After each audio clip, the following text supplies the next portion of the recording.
Howdy folks, Shell Presto here. I'm super excited to say that today I'll be showing you another highly detailed ink drawing with a fantasy role-playing game theme for, you guessed it, Bexim's Bazaar magazine. While you watch the action unfold, I'll tell you a bit about my D&D experiences and a bit about the character I'm drawing. And, of course, we'll talk about the drawing process itself. So the last time that I spoke to you guys about my RPG experiences, I stressed that if you want to get a game going and you don't know anyone who wants to be a DM, that you should just suck it up and be the DM yourself, because otherwise you're not going to get a game going. The DM is the hardest role to fill, but it's doable. Now, in a future video, I'll talk a bit about making the Dungeonmaster or Game Master experience more fun for yourself if you're taking up that role. But today I want to talk more about just sucking it up, being the DM, and the most important thing that a DM has to do. Obviously, possibly the biggest thing that a DM has to do is be familiar with the rules of the game you're playing. That doesn't mean you need to have the rules completely memorized. It doesn't even necessarily mean that you have to know what you're doing. That may sound ridiculous or sound like it's horrible advice, but I assure you it's not. Especially if you're playing with other people that have never played an RPG before, or people that aren't super experienced with it, and especially if none of them have been a DM before. Back when I was in college, I had 3 friends, and they were very cool people, and we all thought we would like to get a D&D campaign going, but only 2 of us had ever played D&D before. I had been a player character, and another one of my friends had been a player character, but none of us wanted to be the DM. This is the part of the story where, you know, usually it goes, we wanted to get something going and we never did because none of us knew how to be a DM. But I wasn't about to let that happen, so I said, hey, I'll do it. We'll play. And I didn't say we'll wait until I'm ready. I set a date and I said we're going to play this day, and I made myself be ready for that day.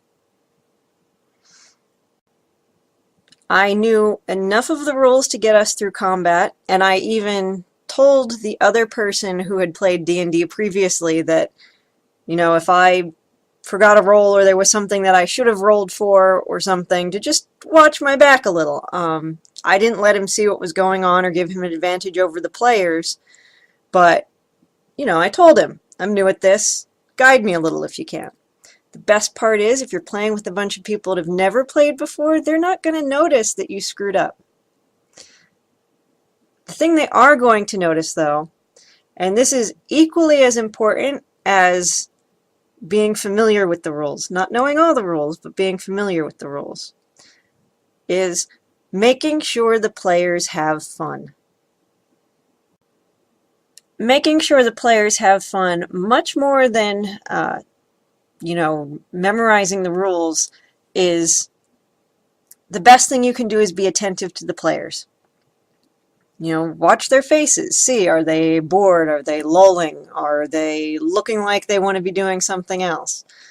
You want to have a group that's good enough to not be browsing on their phone or reading something else while you've got the adventure going on.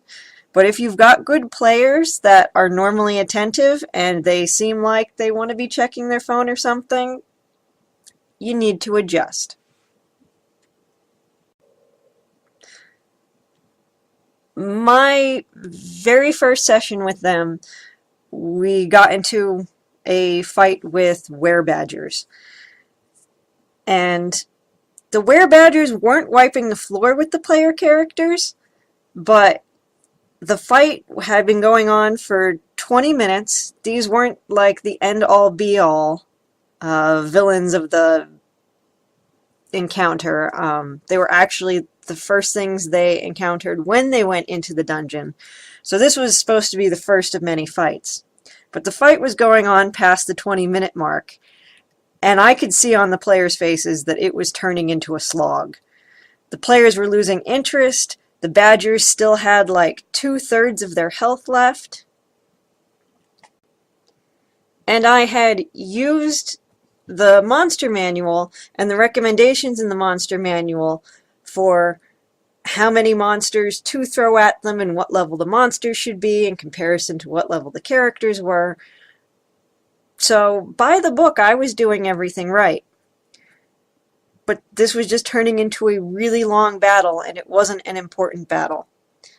And when you're the GM, you can make snap decisions, and you don't have to tell anyone you made them.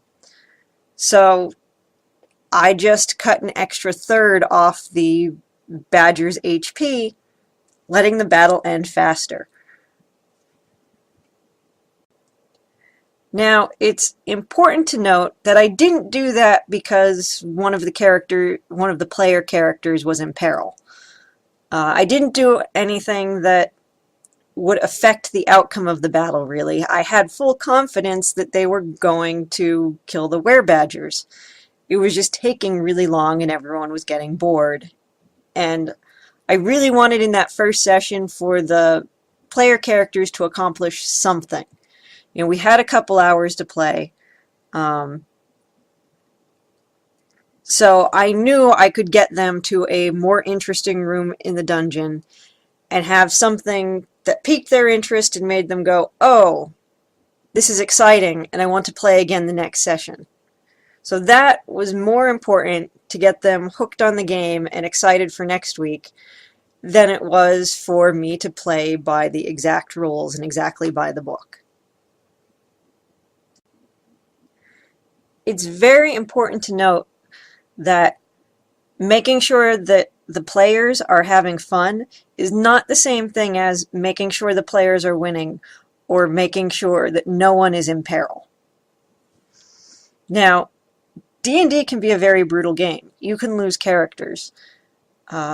Depending on what you're playing, the earlier D&D sessions didn't have you build, not sessions, the earlier D&D versions didn't have you build a lot of backstory into your character to start because the game was brutal and player characters could die quite quickly. And I actually think games like that are very interesting. I've only recently started playing them. When I started playing, I was playing version 3.5 and you were encouraged to build a character background as you were rolling your characters and everything. So you already invested a lot of time into making your character and you'd be attached to your character and your character could still die quite easily. I've had quite a few sessions that, you know, had me shaking my fist at the DM because I spent so much time on this character and boom, there they go. But that's part of the game, and you might want to discuss that with your player characters ahead of time. If everyone's new to the game, you might even want to do a pre-generated character session so that, you know, no one puts any work into their characters, just here you go. And then they're not attached if something terrible happens. Or if you play an earlier version or an old school Renaissance role-playing game, like I've been doing basic fantasy, you just roll up a character and you don't make any details and you go into the dungeon, and if your character survives long enough, you get a story. But having danger around, not every corner, but a lot of corners, helps the characters think outside the box, helps them have more fun with the game, and keeps interest up. I think games where you know you're not going to die, or you think the DM won't let you die, creates a sense of complacency, or worse yet, your player characters just start doing really stupid things because they know you're not going to kill them, and then if you turn around and do kill them, they'll feel betrayed. So Making sure your player characters have fun does not mean keeping your player characters out of deadly danger.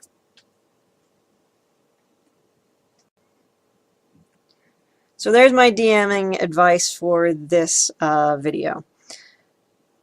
Just play. You can learn more rules as you go along. You'll have time to read the Dungeonmaster's guide, you know, every week between games.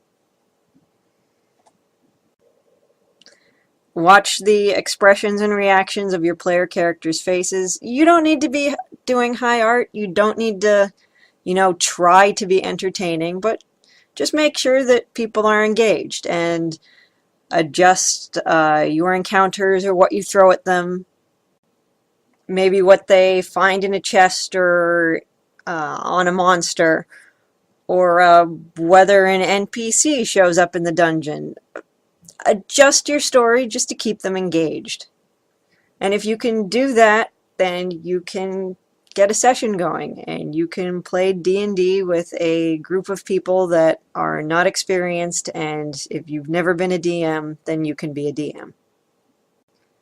I'm going to get into some fluff about this character that I'm drawing, but if you have any particular topics you want me to go over, or examples of things that I've talked about in this video pertaining to playing Dungeons and Dragons or any RPG, do ask me questions in the comments, because I may make it a topic for one of my future videos on this.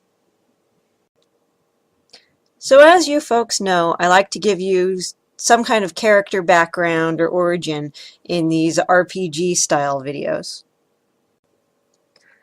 While Incorrigible Imps is medieval fantasy, all the characters are counterparts of modern characters, so their origins take place in the modern day, or in Blackburn's case, the relative modern day. Blackburn's first name is Eugene, by the way. I like contrasting characters, and he was originally conceived as a foil to a much more confident character. I'm sure there are men who can wear the name Eugene with confidence, but I think it has the sort of ring to it that can be funny on the right kind of character. And I named him before Tangled came around, in case you were wondering. As a matter of fact, in terms of when he was created, he predates the entire Ascension epoch, and only a handful of characters came about before him. This is a much younger, wet-behind-the-ears kid, as opposed to the anti-hero you'll see fighting alongside Ruby and Labyrinth in both modern and medieval Imps stories. So what I'm saying is, this is modern-day Eugene Blackburn's origin. His medieval counterpart's origin will be strikingly similar, but will not include being a college student. Bars will be taverns, etc. You get the idea. Now, on with the story. Oh, and this is a first draft, straight from the notebook, folks. So you've been warned. But you should also feel a little special, because you're the first people besides Mike here in this one. The crushing weight on his chest woke him up. It didn't feel like a traditional weight, not metal, not constant. It was soft and unevenly distributed, balmy in spots. He opened his eyes but couldn't see a damn thing. Whatever was on top of him, it covered his face. The smell hit him next. It was a thick fog of the old man on the bus, potatoes too far gone, and the taste of pennies. He wanted to heave, but the body on his face prevented it. Then Eugene was sure. Oh, God! He wanted it to be a scream, but it was a garble into another man's shirt. Freaking, scrambling, pushing, he forced those on top of him up and off. He crawled, working through the mess of limbs like an animal caught in deadly brambles. He didn't recognize his own voice, a mess of high-pitched hyperventilation and rasping curses. As he broke the surface of the sea of bodies, no, it felt like one, but there were maybe only, what, 10, 20? He couldn't quite count, but he had been on the bottom of the pile. He reached out and touched a wall. The room was smaller than he thought, maybe a large closet or a pantry, but there was still no light. He held his breath and felt around, hoping for a door. His legs were still stuck. He told himself no one could be grabbing his legs, that there were no other sounds, no breathing, but there were spidery tingles shooting up his veins, telling him otherwise. He tried to remember how he got into this horror movie scenario. Stuff like this didn't happen in real life. It had been any other Friday night. No girls were talking to him. He sat alone at the bar, sulking into his 7th beer as he dared longing glances at well-endowed girls with perfect teeth who only cared about their metrosexual or football-playing boyfriends. He had long ago stopped staring at the heavily eyeshadowed, striped-stockinged goth chicks that intrigued him so. It bothered him so much that even the unpopular girls wouldn't give him a shot. It was simply less damaging to be rejected by the girls who traditionally rejected everyone. He shook his head, hard, bringing himself back to reality. God, swimming in a room full of corpses and I'm still thinking of getting laid. He drank himself into a stupor and then passed out. He had passed out! But this was far more than a college prank. Had everyone else passed out, too? Why wasn't he dead? Eugene pulled his legs free and navigated down the pile, stepping apologetically on necks and faces. God, he hoped the cops or someone would figure this out. Should he call them? Then he'd be associated with this, and he'd have to stick around. Was sticking around a good idea? Who would kill a bunch of college students? And were they still here too? His legs felt steadier than he expected. For whatever he must have gone through, he felt strangely refreshed, slightly lightheaded, but overall pretty good. He looked behind him to the pile of bodies, imagining he could see them. He couldn't very well, but he knew there were lots. And he'd been on the bottom. He was sure there had been solid floor below him. His ass and back ached enough to confirm it. How the hell had he moved so many bodies? Adrenaline, he told himself. Count your blessings. If the rest of your life had sucked, being alive right now made up for it. He found the door jamb, felt around blindly over the cold metal, and grasped the knob. Before he turned it, he heard their voices. We killed them too fast. Sun's not up for another 2 hours. He heard the tap of a glass being set on a table. The next voice had a heavy, he wanted to say Russian, but thought maybe he was being stereotypical, accent. Do not complain. You should give yourself some time to digest before bedtime. It's not swimming, man. You could always get another bite. They're probably still fresh. No way, man, the first voice hissed. We didn't clean up after the last party. It reeks in there. Well, whose fault is that? Partly yours. Eugene heard a chair sliding back. One of them were getting up. He jumped back, terror bubbling in his veins. He tripped, fell, but managed to do it silently. His hand mashed into someone's face, and he crashed harder, not wanting to support himself on that. He scrambled back onto the pile of bodies, sprawling, burying his face in some guy's crotch for lack of caring, and tried his best to look dead. I told you, the Russian voice continued. I only clean up my own scraps. Prima donna. Cannibals! Eugene's mind reeled like a man just flung through a windshield. There's no such thing as cannibals anymore. Not in the States. Although he did vaguely remember that story on the news about the guy on a bus who decapitated a passenger and then ate his ear. No. He had no idea how he hadn't pissed himself yet, but he was glad he hadn't. Fresh piss in a room full of corpses would be a dead giveaway that the job wasn't done. Although, he wondered, maybe there was nothing that could penetrate the existing reek. "Do not complain," he heard the Russian say. "You wouldn't be here if not for me." "Hold it over my head." "You just said we've got 2 hours to kill." Eugene pulled so hard on someone's arm it dislocated. He felt for a rabbit hole in the mass and found one, squeezing and sliding his way back into the middle of the pile. Another chair slid back. "I hear you." Footsteps approached. "At least I do not make you call me master." "You're a prick. Equally as respectable." He held his breath as the heavy door clicked open.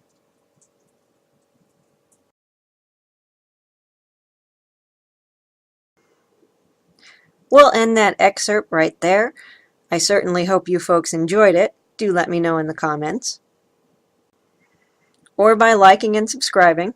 That always lets me know too. In case you couldn't figure it out from that excerpt, or you haven't noticed Eugene's teeth here, we're talking vampires, which is a very specific kind of cannibal. There are 2 very specific kinds of vampires in the Ascension Epoch.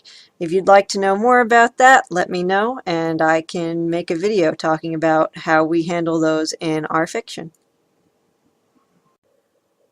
Alright, so what's notable about this piece of art?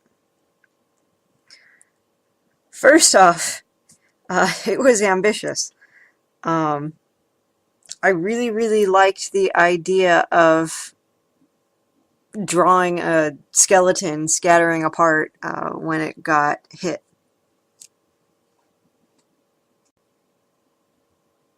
Animated skeletons are very popular in fantasy for very good reason. I mean, they're just bizarre and fun to look at and creepy as heck. And you know, you always see them, you know, get sword swiped to the neck and then fall down in one heap, and I just thought, you know, it would look awesome if you had a blunt object and you were swinging it like a baseball bat, and they were just flying apart, because in theory, if your cartilage and connective tissue and space between your discs and bones was weak from being dead for a long time, you'd fly apart if someone hit you hard enough.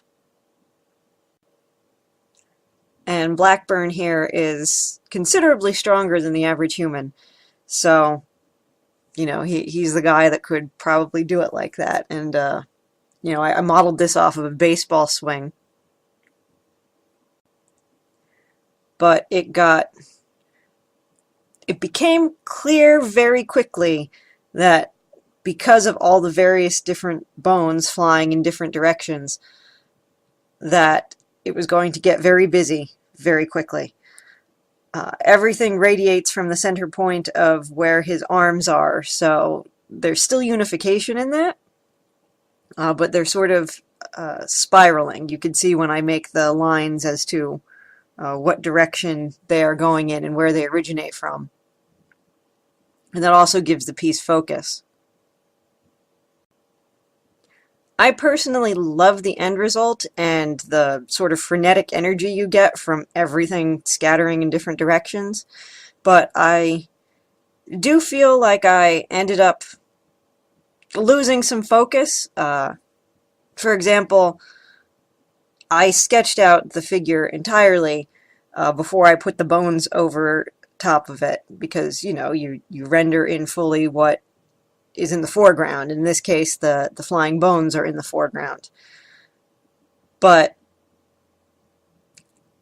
I would have liked to put a little more focus on the figure and the arm, because the arm is correct for all intents and purposes, but I feel like by not getting enough detail on it, it looks a little washed out. And it is, because there's tons of white and speed lines and bones and everything going in all different directions. but it's an exciting piece, so, I mean, the motion and the movement take priority. I could have stopped at just Blackburn smashing the skeleton, but I felt like the upper right corner of the piece was missing something, so I did go ahead and add that skeleton raising the sword above him, and I think that not only added to the piece, but I think it also added to that sense of urgency. You know, this is a fight in a graveyard, there's lots of skeletons around. And I also didn't want it to seem like he was too prone. I think fantasy art should have a sense of urgency about it when you're portraying a fight, but I don't think you should always draw your characters in a way that seems like they're prone or about to lose. So really and truly, if Eugene continues this swing, he can actually get the skeleton that's to his left on our right, so long as he follows through. And I, thought that the skeleton added a sense of urgency without putting him in a loser's position. Also, even though there's a lot of movement to bring excitement in the foreground, Blackburn is still clobbering a skeleton. The skeleton is no threat, and therefore there's no sense of menace to the piece. The skeleton in the background re-adds the sense of menace. That makes the piece fully exciting. Another important thing to consider is where the eyes are going. And I mean your eyes, the viewer's eyes, go in the piece. You'll see I have the direction that the sword is going. The hilt points back to Blackburn's head. So from the top of the piece, you have the eye noticing the sword, coming down to the left, landing on Blackburn's face. Blackburn is looking down. You can follow the eyes. You can also follow the skeleton's eyes to lead you back to Blackburn's face. Then he's looking down to the center of the piece, which is the center of that spiral where the bone is, and the bones are flying apart. So there's a lot going on in the piece, but I think the eye still goes through the piece easily. I had a lot of fun with the textures in this one, especially the chainmail. That was a hoot to draw. It may look like I put a bunch of effort into it, but I was actually just sort of quickly making slightly circular shapes. It's easy to get bogged down in the details, but in the end, someone's eyes are only going to be on this for like 15 seconds max. So it's less important that you get the links right and more important that you give the vague suggestion of links being there. And then because there is a ton of stuff going on in the foreground, I wanted to keep the background very simple. But I also wanted there to be a background. I went very dark to contrast with all the white in the foreground. And I wanted to give the hint of a cemetery. So there's a couple gravestones in the back. There's one gravestone in the bottom left corner, but you only see part of it. We've got gnarled trees in the background. But they're all very easy things to draw. I didn't put a lot of detail in them because you want places where the eye can rest in the piece, and you don't want the background competing with the foreground. If you enjoyed this video, please like it and subscribe. I'm also happy to read your comments and questions on any subject, RPGs, fiction, art, or whatever, below. If you'd like to support the channel, I have a PayPal tip jar, or if you'd like to get in on the Ascension Epoch action, you can pick up one of my and my husband's illustrated novels or short stories on Amazon or other online booksellers. There are both physical paperbacks and ebooks available.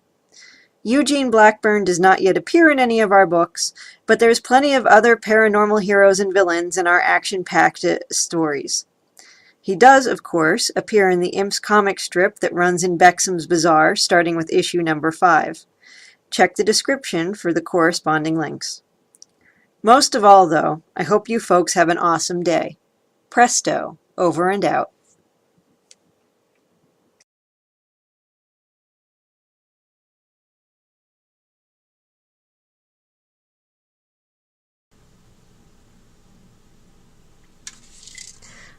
Alright, so this morose but happy looking fellow may look like just a reject from the Halloween store. And he is, in fact, just from a Halloween store. But he's also a great drawing reference. I got this for $3 at Walmart the day after Halloween. And I end up drawing skulls more than you'd think you'd have to. Or even when you're drawing a very gaunt character, it's good to just have a reference that you can turn around. I think this guy's pretty ugly, and I keep him in a drawer most of the time. But it's also nice that he pulls double duty, because I can whip him out in October and put him on my windowsill. So it's nice. You get more use out of him that way than you would out of, say, a drawing mannequin. I guess my, point here is that when you get an opportunity to have a cheap hands-on tool for drawing, it's good to have, especially one as simple as the human head, because even if you don't draw, warriors fighting skeleton monsters, the